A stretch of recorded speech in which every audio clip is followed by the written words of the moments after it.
అందరికి జై తెలంగాణ. నేను కాంగ్రెస్ పార్టీలో ఒక కార్యకర్తను. నేను మండల్ స్థాయి నుంచి వెళ్ళి, మన కాలేజ్ స్థాయి నుంచి వెళ్ళి, యూనివర్సిటీ స్థాయి నుంచి వెళ్ళి ఒక మండల్ ప్రెసిడెంట్ గా, ఒక కాన్స్టిట్యున్సీ ప్రెసిడెంట్ గా ఎదిగిన.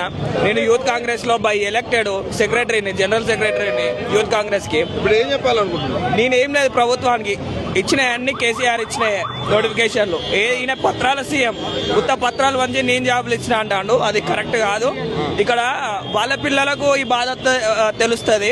ఇక్కడ తినడానికి తిండి లేకుండా సాయిబాబా గుడి దగ్గర రండి ఎంత మంది. ఇప్పుడు సంక్రాంతి కదా, ఎక్కువ ఉద్యోగాలు అయితేనే వద్దురా నోటిఫికేషన్ ధర్నాలు చేస్తున్నారు అన్న. వాళ్ళు ఎక్కడిచ్చిల్లు అన్న జాబులు? ఒక్క జాబ్ కూడా ఇవ్వలే. పత్రాల సీఎం, ఉత్త పత్రాలు వంచుతాడు.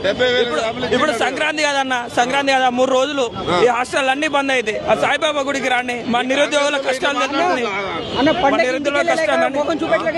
పండగేమో ఇంటికి పోలేం, ఆ తినడానికేమో తిండి ఉండదు.